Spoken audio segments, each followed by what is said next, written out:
Friends, broadly speaking, the focus of treatment for type 1 diabetes is considered to be proper blood sugar control. But suppose a child's sugar levels look very good, yet the whole family is going through severe mental stress about it, then this wouldn't be considered proper control, right? Tell me. According to the biopsychosocial model, the impact of any medical condition should be viewed in its physical and psychosocial domains. Now, where in type 1, the fluctuation of blood sugar and its impact on various bodily systems is its physical domain, whereas for families living with this condition, their positive or negative outlook, mental stress, or impact on social thoughts can be considered its psychosocial domain. It is necessary to take appropriate steps for all domains for comprehensive control of the situation. Here, to talk about these psychosocial aspects seen while living with type 1, we welcome our experienced clinical psychology expert and my childhood friend, Tara.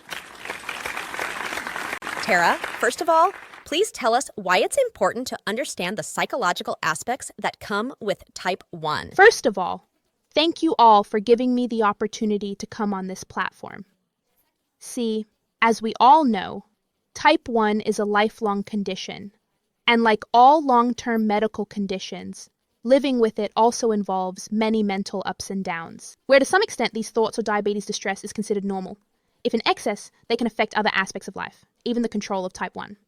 Also, the diagnosis of type 1 typically occurs in childhood or adolescence, where childhood is a time for the development of personal mental theories. Adolescence is considered a battleground for the clash with the mentality of a mature personality.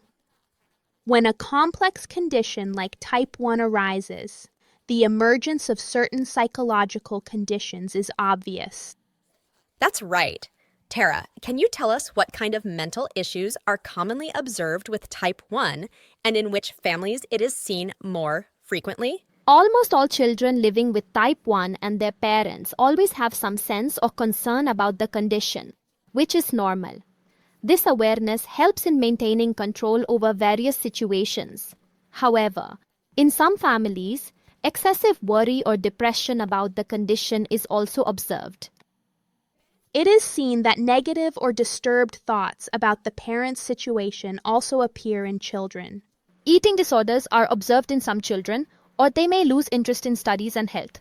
The most difficult time for families is considered to be the few months following a diagnosis or the early years of the child's adolescence. It can also increase the likelihood of mental stress due to financial difficulties, family discord, or lack of social amenities. Could you tell us how such problems can be identified? Usually, in such a situation, negligence or indifference towards diabetes control is observed. Follow-up visits are missed, and even when attended, behavior such as not bringing records or pointing out each other's shortcomings is seen. In such a situation, there are significant fluctuations in sugar levels, along with a frequent risk of DKA. What are the ways to avoid these problems? Look, the diagnosis of type 1 becomes a complex situation for any family with technical, financial, and emotional problems. Many people, either by blaming themselves for it or getting lost in the complexities of the future path, become victims of mental stress. In such situations, gradually providing them with information about the situation in simple language and explaining the way forward step by step can relieve their stress. This is what we do in our counseling sessions. Conversation plays a very important role in this. At home, everyone being aware of their responsibilities and having the guidance of other families living with type 1 proves to be quite effective. As the knowledge about diabetes increases, the confidence to deal with its complexities grows and stress reduces. This is new information for me too. Could you explain, with the rapid increase in the use of technology in the treatment of diabetes in recent years, has there been any impact on mental stress? Absolutely.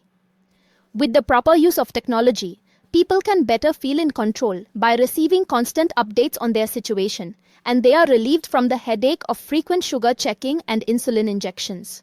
However, some people get annoyed with the constant alarms, but from a psychological perspective, it is definitely beneficial. Thank you, Tara, for giving us detailed information about this important aspect of type 1. So, friends, See how important it is to be aware of mental health issues while living with type 1. It's important not to hesitate about this. Talk about it with your family members, diabetes specialists, educators, and psychological experts so it can be identified and treated in a timely manner.